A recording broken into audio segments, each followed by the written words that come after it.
President Trump and the members of his administration. We will commence with a summation from the President of his impressions, particularly what transpired behind closed doors.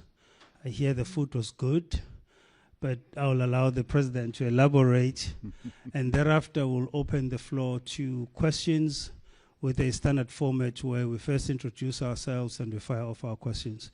Mr. President, I would like to invite you to the podium, please, sir. Oh, you want me to go Yes, there? sir. Thank you. Okay. Oopsie. Sorry. So I use this one? Yes, sir. Okay. Cool.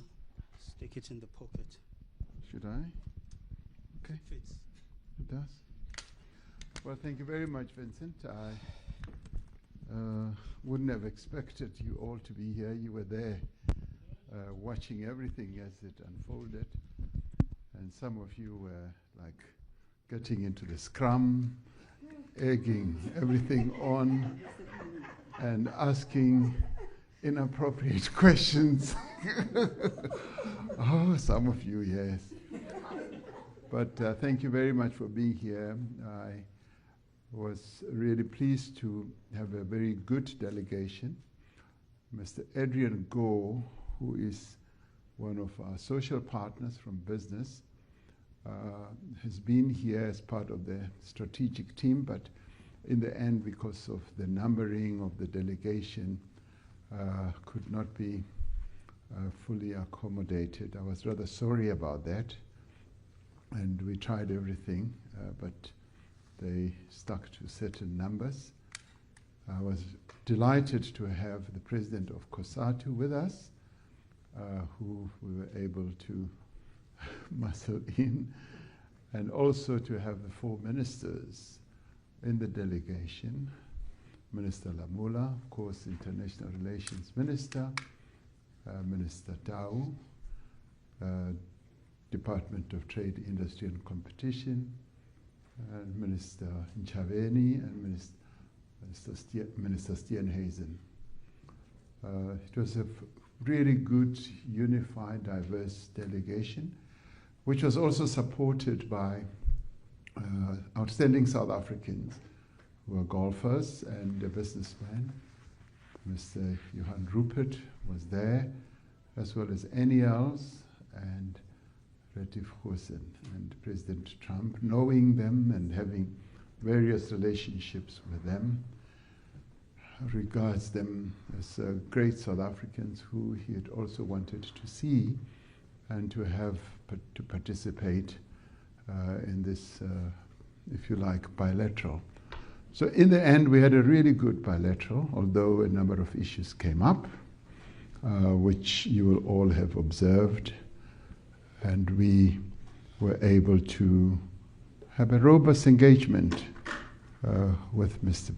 Trump in your presence, and it was also good to have a number of members of the delegation to field a number of either questions or make comments. So that, in my view, was really good, and also to respond to some of your South African questions. Following that engagement, which you all witnessed, we retired to what I think they call the cabinet room for lunch. And we had a rather pleasant lunch. It was quite delicious, and 3-course meal. And we were able then to have really good in-depth exchanges with President Trump and his other officials. The discussions revolved, of course, around golf, but they also revolved around issues of trade and investment. And we were able to, in discussing all that, one, to confirm that there will continue to be engagement between South Africa and the United States officials, particularly the trade and industry level, to deal with the package of issues that we had tabled that have to do with trade and investment. And if you like, Minister Tau will be able to outline some of those that are now being given serious consideration by the United States. So I was rather pleased that there's a firm agreement and undertaking that we are going to continue engaging. So there's no disengagement. For us, that was one of the key outcomes that we had wanted.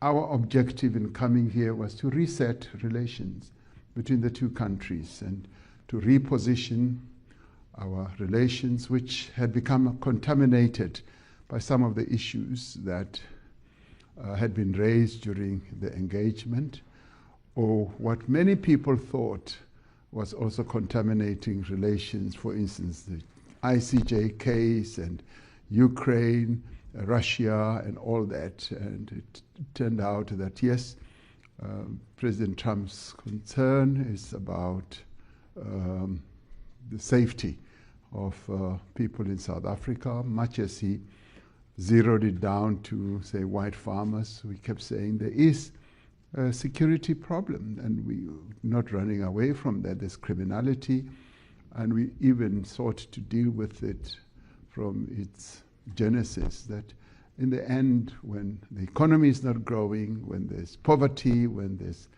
unemployment, one of the social ills that we get as a derivative is criminality that spreads itself around the country. It's not only on farms or rural areas, it's even in urban areas.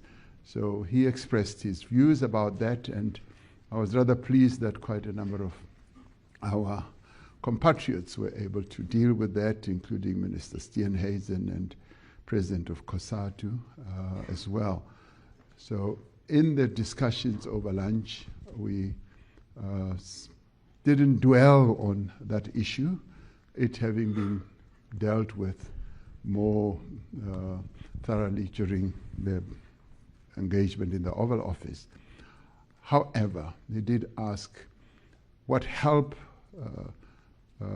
do you need? And we said, well, already in South Africa, we're utilizing some technology in one of the areas in our country, which we would like to see if we can be utilized.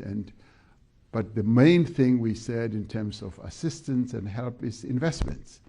And we harped on that we require more investments from the United States, and we require a more positive disposition from the United States, because once the United States government and the president emits a very positive disposition towards South Africa, it unlocks a lot of investment, and investors would then be willing to come and invest their money. We want foreign direct investment. We want to keep the jobs that we have that have been created by US companies, and we want more and more US companies to come and invest. And Minister Tau also explained that one of the US companies has invested in a lithium company in our country, and that shows a positive disposition towards South Africa. We want that to increase, and one of the key confidence building measures or mechanisms is the engagement that is going to continue on investments, on tariffs, and an investment climate creation in South Africa, and our access to the American market.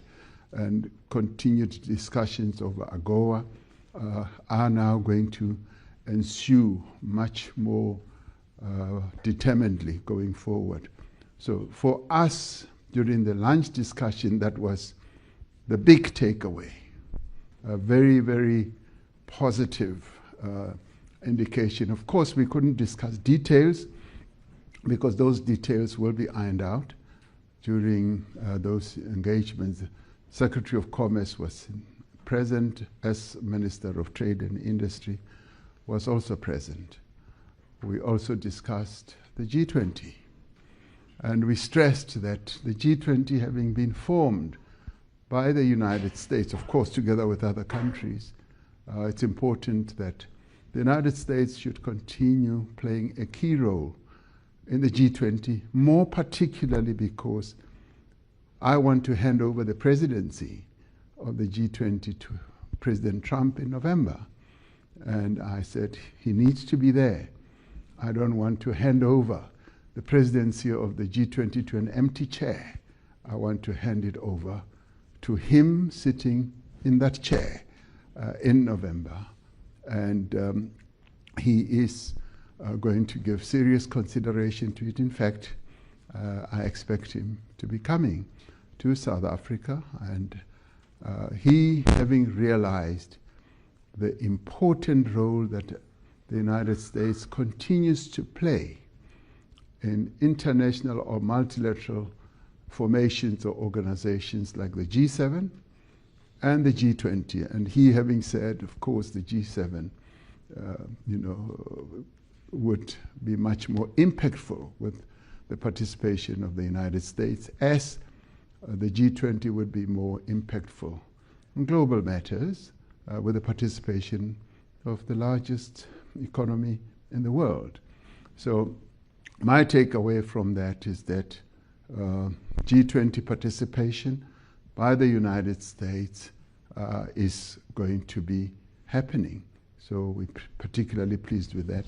And in the other discussions that will happen in various channels, which are also led by Minister Lamola, we will also be dealing with their participation in the various committees and various summits that are taking place on an ongoing basis, because there was a pullback. So we want them to re-engage, and those discussions will then go forward. So all in all, I do believe that our visit here has been a great success. We've been able to achieve what we set out to achieve re-engagement with the US, to put the issues of investment and trade on the table, and to ensure that we continue engaging through the various other formations. It's good that his Secretary of Commerce was sitting right next to him, and they continued exchanging how our continued engagement will happen.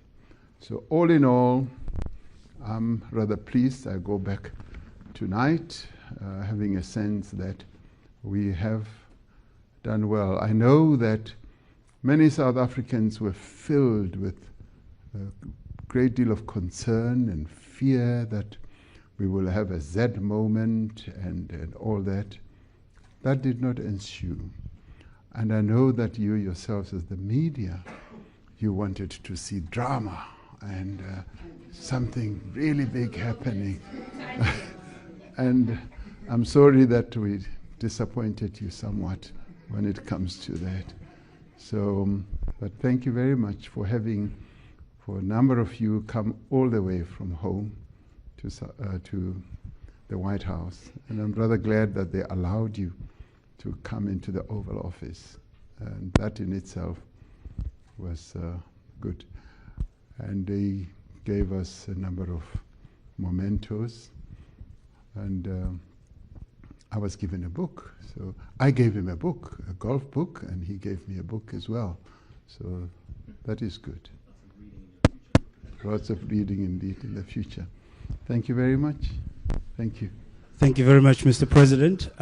We'll now take questions in a typical South African orderly format, as we always do, starting with Sherwin, Bryce, please. Where's Grace? Grace, you promised me a book.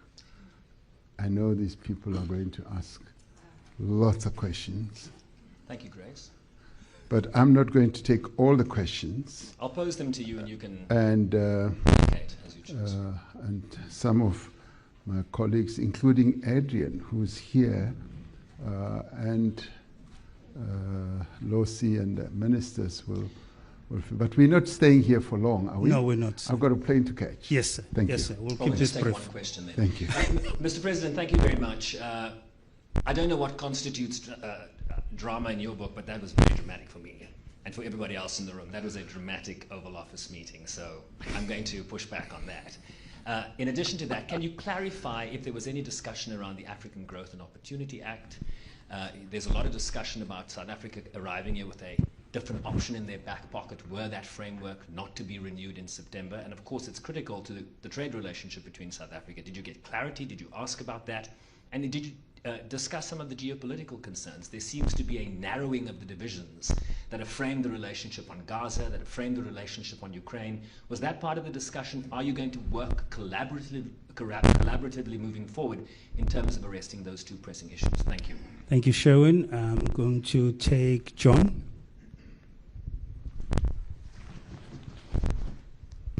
Mr. President, John Eligo with the New York Times.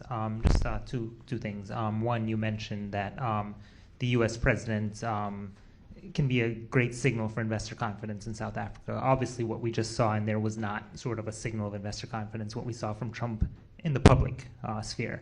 So how do you suppose going forward that you all will get to a place where you can see President Trump expressing something that would show investor confidence? And then the second one, when he was playing the video and talking about the white genocide.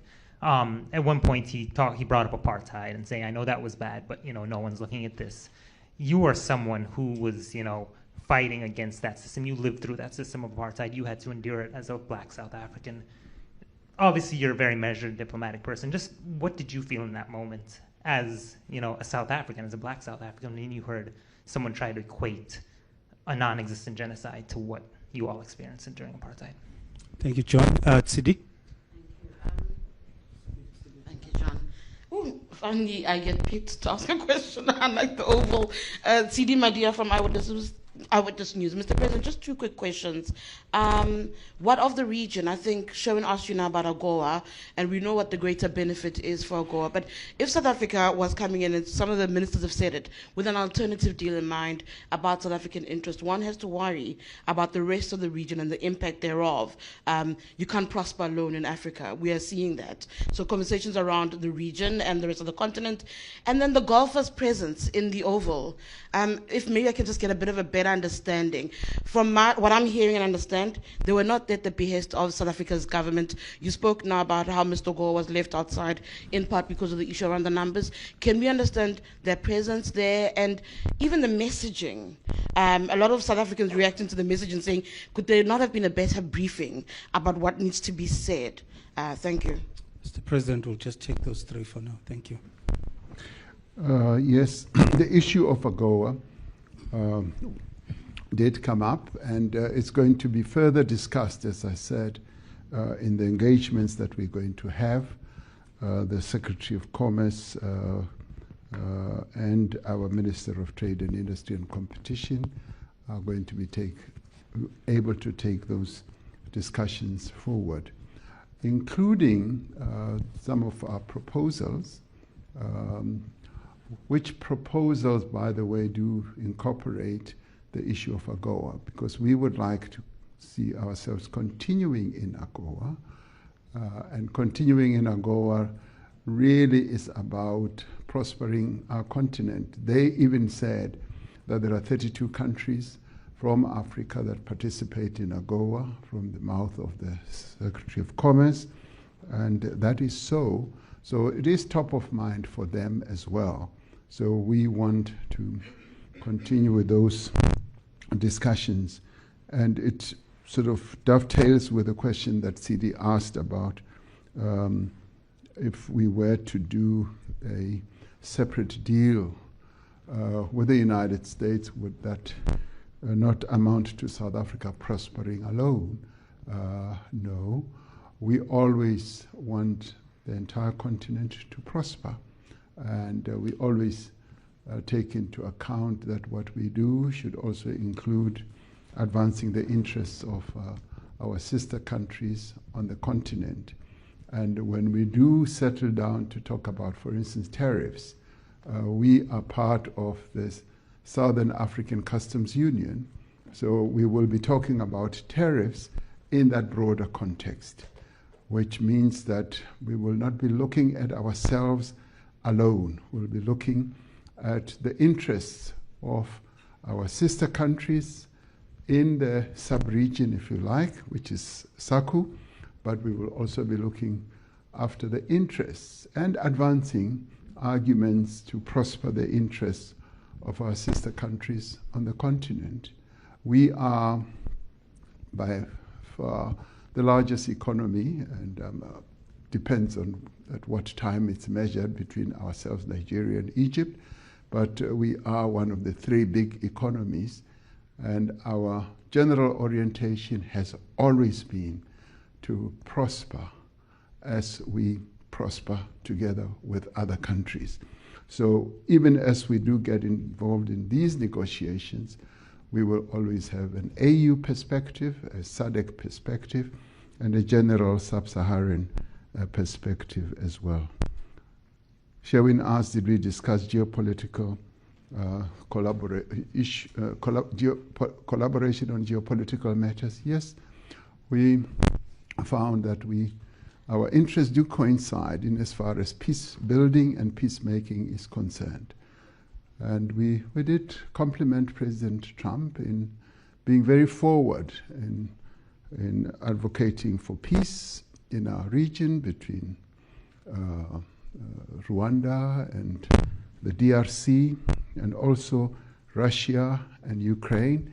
And we outlined precisely what our involvement has been over the years with Russia and Ukraine. And we did share that we're one of the very few countries in the world that speaks to both.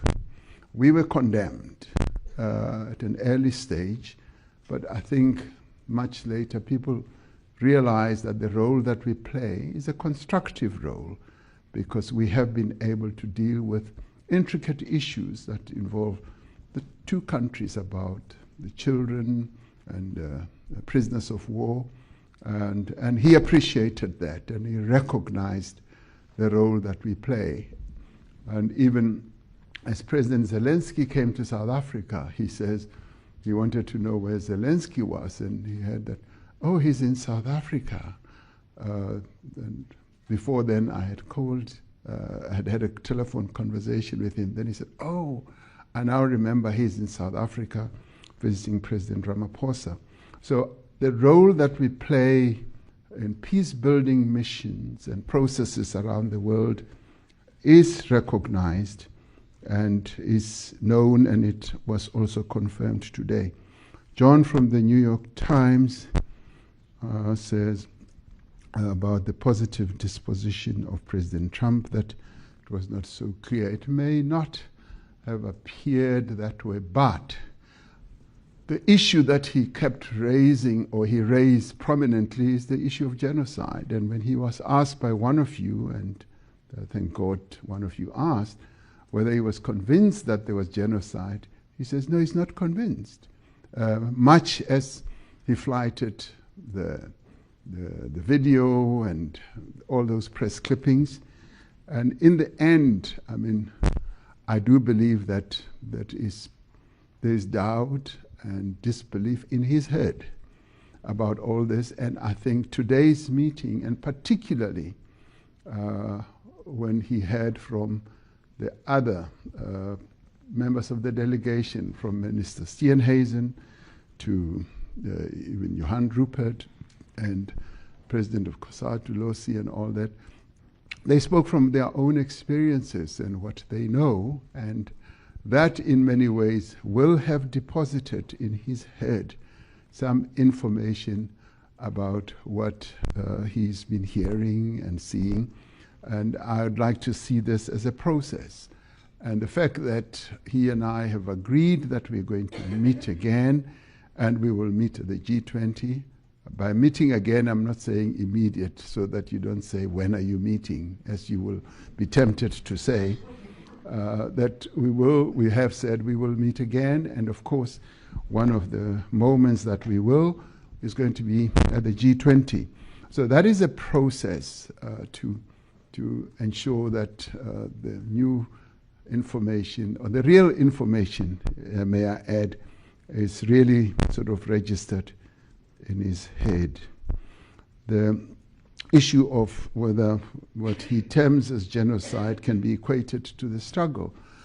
And of course it cannot, because there is just no genocide in South Africa. And of course, it is an issue of how one looks at it.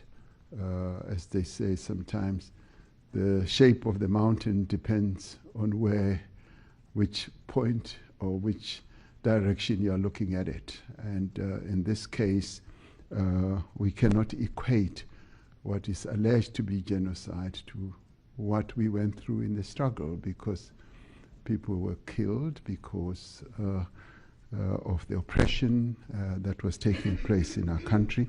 So you cannot equate that. The presence, as Tsidi asks, of golfers in the meeting, as I think I said, right at the beginning of my input, I said, when I spoke to him, we agreed that we should meet, and he said, bring along with you Gary Player, Annie Els, and Retief Goosen, because he loves them. He's a golfer, he's an avid golfer, and he speaks about golf quite a lot, and he respects the South African icons. And he even asked, what is it about South Africa that produces such great golfers? And I said, it's the water that we drink, and I guess much more. Minister Steenhuisen said, you know, the environment, the atmosphere, and the food. So he wanted to see them again, and to see them in a different setting, in suits and all that. Could there have been a better briefing? We didn't have the opportunity. Some of them just arrived today or just late last night. But it is what it is. And they spoke about their own experience. And it's an experience that we're not hiding. It is there. But what we did do is to present and represent our country. And we represented our country very well. Those golfers are patriotic South Africans. Any else even produced his passport. And one needs to respect that they sort of play on the global stage, but they still regard themselves as South Africans, so they are patriotic. And when they speak, as they speak about their own experience, sometimes you cannot just say you will tell things that just people want to hear. Sometimes you speak about your own experience, and that's what they did. And the way it lands is the way it lands. But in the end, I do not believe that it dilutes or detracts from the import of our message today. We were able to present South Africa, even within the challenges and controversies that have been spread around our country, but we were able in a very unified way to present the South Africa that we have, with all its challenges, with all its problems. That's what we did. Thank you, Mr. President. We're going to take a question from Annika, and then come to Stembi. Annika. Thank you, President. Annika Larson from ENCA. Mr. President, Annika, I saw you outside. You asked me questions you want to ask again. Do you know that it's never enough? Mr. President, I just wanted to say I don't know if you drink alcohol, but if you do, you deserve a stiff whiskey. Give that man a bells. Give that man a bells. Mr. President, is Starlink part of the workaround package that's going to be offered by South Africa? And did the issue of the ICJ case against Israel come up during the briefing or during the lunch? Thank you very much. Thank you. Stembile over here. Can we pass the mic to Stembile? Sawubona Mongameli, Stembile Cele from Bloomberg News. Maybe linked to Annika's question. One of the delegation mentioned the presence of Elon Musk's technology in police stations across South Africa. Did he have a mandate from yourself to make that request? Do you support it? And did it come up behind closed doors, anything related to Elon Musk, whether it's Tesla? You've previously said that you are keen on his investment in the country in any shape or form. And then in terms of the proposals that were on the table, you kept mentioning critical minerals. What does that deal look like? What shape or form does it take? And lastly, where is your special envoy, Mr. Mcebisi Jonas? Is he not here because there was an issue with the US administration, or are there other factors? Thank you. Thank you. And last question to Pearl, just behind you. No, I'll come to you. I'll come to you. Welcome to Washington, Mr. President. I'm Pearl Matibe. I live in Washington, have been here for a quarter of a century, and I'm here for Daily Maverick. So on a more positive note, if I may, food is always, will add color. So if you could share a little bit, Mr. President, what did you enjoy on the menu? And then also to achieve the common ground that both yourself and President Trump would like to achieve in the economic prosperity of both peoples, that cannot be achieved without security, right? And so I know that you did mention to President Trump that you don't have a plane to offer him. And I know South Africa has not had a C-130, although the United States did provide a C-130 to a neighboring SADC country. Secretary Hegseth was in the room, and I'd like to find out the Pentagon issues in terms of assisting, or I know military drills have been a point of tensions in the past regarding China and Russia, as China's been the United States' key adversary. So could you share anything? Was there anything in terms of security, and a little bit about what did you eat for lunch, and was there any Diet Coke or any McDonald's or anything of that nature? Thank you, Pearl. President, I'm going to take the last question from Zianda. Zianda, you'll have the last question. Thank you. Thank you very much. My name is Zianda Ngobo from Newsroom Africa. Just linked to my colleagues' questions. Did you have a moment to speak to Elon Musk? He didn't quite use that opportunity in the Oval Office, in particular when it comes to Starlink. We're told that Communications Minister Solly Malatsi is due to issue Arctic Gazette for an equity equivalent program. Are you aware of this? Is this something that came directly from you? And on the issue of the so-called persecuted white Afrikaners, Secretary of State Marco Rubio has been doing a media tour in the last couple of days while you were here in Washington, and he was basically saying he's wanting to extend the scope of this refugee program. Is that something that came up? I know you said you didn't get into the details, but that's still something that would have surely formed part of the discussion. Thank you. Thank you very much. Mr. President, that's the last round of questions in the interest of time. Thank you. Oh, you're not going to allow my ministers to talk. Oh, Aninka. yes, we'll allow the ministers after you. Yeah, because they can just round off a few things. Aninka, the Starlink issue, was it part of our discussions? No.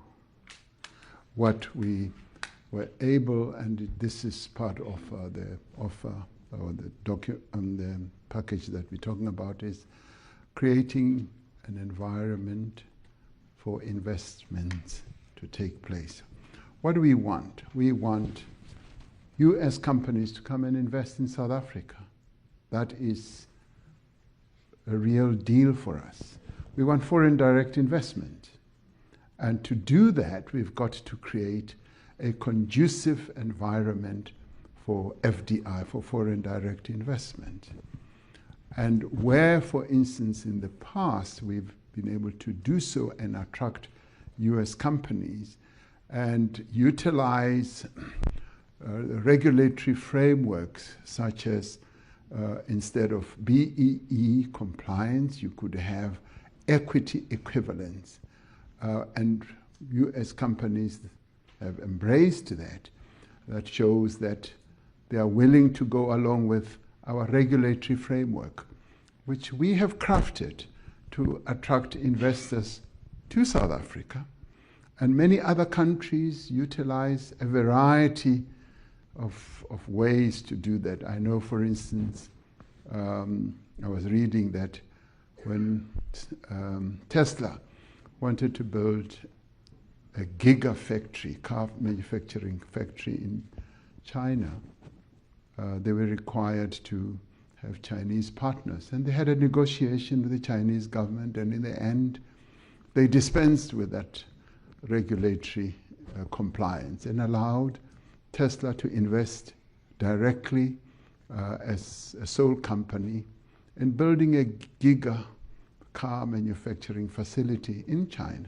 So what did the Chinese do? They crafted their own regulatory framework, and they were able to come up with a creative way of enabling an investment to take place. Because one, they wanted to bring in an investor, two, create jobs in China and all that. So similarly with us, there's nothing wrong with South Africa to have in the past crafted an equity equivalence provision that has allowed many companies, Amazon, Microsoft, Google, you name them, they have utilized that same type of dispensation. And in doing so, we want to see how best we can attract further investors in South Africa and be able to get a regulatory framework that can allow them to come and invest. And where, for instance, our regulations may be a bit inconsistent with our great intention, we look at them. And somebody asked a question about Minister of Communications. Yeah, that's you, yes. He's going to be able, in analyzing the regulations of the Communications Act, to see how best we will be able to make them consistent with what we have done in other sectors. And that falls within the realm of creating that conducive environment for us to attract investors to come into South Africa without violating our own rules and regulations, our laws, but it's part of the regulatory reform that we can say we are looking at, because our key objective is to attract investors, to make sure that we are an investable country where companies from outside South Africa can come and invest. Annika asked whether the ICJ issue came up during the lunch talk. No, it didn't come up. And we got an impression that President Trump's approach to the ICJ is that, let the process unfold, but at the same time to focus on peace building in the Middle East, precisely what we complimented him on. We said, we compliment you for the efforts that you're making to build peace, because we as South Africa also want to be part of that process. And we want to be part of that process even between Israel and Palestine, to be able to participate in a peace-building process, so that in the end there should be peace between Israel and its neighboring countries, particularly Palestine. So the ICJ issue did not arise during the lunch. Stembile asks about you wanted to ask about Tesla and the EVs. Elon Musk was part of the lunch, and we didn't really focus on the discussions in relation to Tesla. The only issue he raised is that he'd like his Tesla cars to be in South Africa. He wants to import them, and of course there are tariffs, and the tariff discussion becomes part of what we are going to discuss between the DTIC as well as the Commerce Department. So all that is going to be part of a big discussion that will take place. The issue of critical minerals is also going to be discussed. We did make it clear to the United States that we have up to 9 critical minerals that they need in this country. And some of them we are now already exporting to them, so they are going to be part of the discussions we want to have. But we want to cooperate with them. But what did arise was also an interesting point which will be taken forward of how we mine and process minerals in South Africa, and then they can then take the processing further when they come to the United States. So how you work that equation is some of what will be discussed. But the important thing here is that there is greater acceptance, I would say globally, in having processing of minerals closer to source. That is being accepted more and more. We call it beneficiation, and we started pushing this idea some 3, 4, 5 years ago, and it's gaining traction. Once when I was in Europe at the G7, just spoken about, and the then German Chancellor accepted it. He said, yes, we must stop exporting rock, stone, and dust out of Africa. We must process there. And this did arise during our discussions as well. So that is pleasing, but we must know that this is a process that is going to take time. You asked about Mcebisi. Mcebisi is in London. He's not in Washington. So once our delegation was all worked up, we knew that we're working with the delegation that's here, and Mcebisi Jonas is in London, and I think he would have gone home by now. And I was talking to him. Pearl Matibe, when are you coming home? You must come home. We need you back home. I'm here to help explain, have great understanding economy. Okay. No, that's good. The food, you're interested in the food. The food was delicious. We had a 3-course meal, as I said. The main course was chicken breast, grilled, and with some asparagus and some I think spinach and so on. It was very nice. We had a starter. I've forgotten what the starter was. So, and what do you call this? The dessert. I usually don't eat dessert, so I looked at it and it looked good. Some did participate. And you also asked about that they delivered C-130s to other countries. We still have a C-130. We have, I think, 2 or 3 C-130s. One is serviceable and the others are being repaired. They're magnificent planes and they've served us very well for the longest of time. So we do have a carrier, which is a C-130. Did we have any discussions regarding the Pentagon? No. Although the Secretary of Defense was there, the discussions never veered towards issues of security.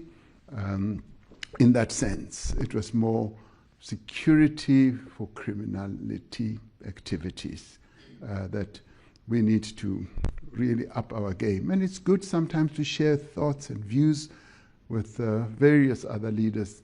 We've done the same thing with the Chinese, with the Europeans, and they would like to see us doing much more. Zianda asked about Starlink. I answered. Rubio, Secretary Rubio, I saw him for a while answering questions in, I don't know whether the Senate or whatever, and he was talking about extending the scope. And in the end, I mean, today's engagement will hopefully, when he gets the report, will be able to hear exactly what our perspective is. So I'm not that overly concerned, but I'm hoping that his engagement with Minister Lamola, following what we experienced or went through today, will be much more constructive. And we want to have a much more